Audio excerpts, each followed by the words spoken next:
Представьте сознание, которое проснулось слишком рано. Человека, открывшего глаза в 15 столетии, но мыслящего как инженер 21 века. Вокруг него царила непроглядная грязь Средневековья, бушевала чума, правили суеверия и полыхали костры инквизиции, а в его голове уже были детально прорисованы схемы вертолетов, подводных лодок и сложнейших программируемых роботов. Весь мир знает Леонардо да Винчи как гениального художника, создателя «Тайной вечери» и загадочной «Моны Лизы». Но это, возможно, величайший обман в истории культуры, ведь живопись была для него лишь прикрытием и способом заработать деньги на настоящую страсть, на то, что действительно сводило его с ума. Его истинной одержимостью была механика, война, анатомия и попытка взломать исходный код Вселенной. В 1966 году в Национальной библиотеке Мадрида произошло событие, заставившее историков науки побледнеть. Случайно во время инвентаризации были найдены два потерянных манускрипта — Мадридские кодексы, 700 страниц плотного текста и чертежей, которые долгое время считались утраченными навсегда. Когда специалисты по криптографии и палеографии начали расшифровывать его знаменитый зеркальный почерк, он писал справа налево, чтобы скрыть мысли от любопытных глаз. Они поняли, что мы совершенно не знали настоящего Леонардо. Это были не просто наброски мечтателя, а полноценная техническая документация, протоколы испытаний, расчеты сопротивления материалов и чертежи машин, которые могли полностью изменить ход истории, если бы их построили в то время. Танки, способные смести рыцарскую конницу, акваланги для подводных диверсий и даже роботы, он изобрел будущее, но запер его на страницах своих дневников. Почему он так поступил? Чего он боялся? И почему в самых смертоносных его машинах современные инженеры находят одну и ту же странную, нелогичную ошибку? Саботаж гения или защита от дурака? Мы начинаем глобальное расследование, разбирая механизмы Леонардо до последнего винтика и сдувая пыль веков с чертежей, опередивших время на 500 лет. Мы заглянем в операционную, где он тайно вскрывал трупы, и в мастерскую, где он создавал искусственную жизнь, изучая досье на первого технолога планеты, самого одинокого разума в истории. В 1482 году Италия представляла собой лоскутное одеяло из враждующих городов-государств, таких как Флоренция, Милан и Венеция, где война была нормой жизни. 30-летний Леонардо, амбициозный, но бедный, пишет письмо герцогу Милана Людовико Сфорца по прозвищу Мор. Это резюме военного инженера-контрактника, где он заявляет, что умеет строить прочные мосты, сушить рвы, создавать пушки и мортиры, а в самом конце скромно добавляет, что также умеет рисовать. Сфорца нанимает его, и Леонардо приступает к созданию оружия для абсолютного господства Милана, проектируя концепт, который появится на полях сражений только в 1916 году на Сомме — бронированный автомобиль или танк.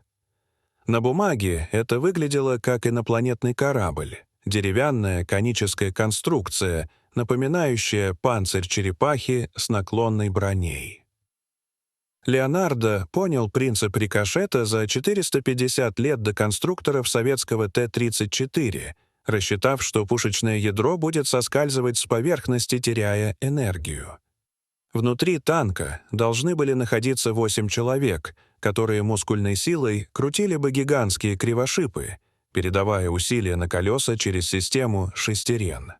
Оснащенная пушками по всему периметру, эта машина смерти обеспечивала круговой обстрел в 360 градусов и должна была врываться в строй вражеской пехоты, сея панику. Однако, когда в 2000-х годах британские инженеры попытались построить этот танк по точным чертежам, они обнаружили, что система блокирует сама себя. Передние и задние колеса вращались бы навстречу друг другу. Леонардо, мастер механики, не мог допустить ошибку новичка случайно. Эксперты уверены, что это была пасхалка, намеренный дефект, чтобы никто не смог построить машину в случае кражи чертежей, ведь он ненавидел войну, называя ее самым зверским безумием. Как только инженеры исправили одну шестерню, танк поехал, доказав свою мощь. В 1495 году при дворе Сфорца Леонардо представил еще одно чудо — рыцаря в латах, который ходил, садился и поднимал. Забрало без участия человека или карлика внутри. Это был робот-автоматон, чертежи которого нашли и собрали только в 1950-х годах. Инженер НАСА Марк Росхейм был шокирован, обнаружив внутри сложнейшую систему тросов и шкивов, имитирующую человеческие мышцы и сухожилия. Леонардо заменил кости деревом, а мышцы — веревками, создав программируемый контроллер в виде деревянного барабана с колышками. Первый в мире аналоговый компьютер, управляющий гуманоидом. Современные реконструкции подтвердили — робот был полностью функционален. Леонардо не играл в Бога, он просто копировал природу, и его принципы тросовой тяги до сих пор работают в манипуляторах на МКС. Но его поиск не ограничивался металлом. Он был одержим человеческим телом и сердцем. В эпоху, когда медицина считала печень источником крови, а сердце — печкой, Леонардо тайно вскрыл более 30 тел в подвалах больницы Санта-Мария-Нова. Он рисовал плод в утробе и изучал гидродинамику крови, построив стеклянную модель аортального клапана, в которую закачивал воду с семенами проса. Так он открыл турбулентные вихри, захлопывающие клапан, что врачи подтвердили только с появлением МРТ в конце XX века. Он описал атеросклероз и цирроз печени, но из-за перфекционизма и страха перед церковью не опубликовал атлас, что могло бы спасти миллионы жизней на 3 столетия раньше. Полет был его главной страстью и навязчивой идеей.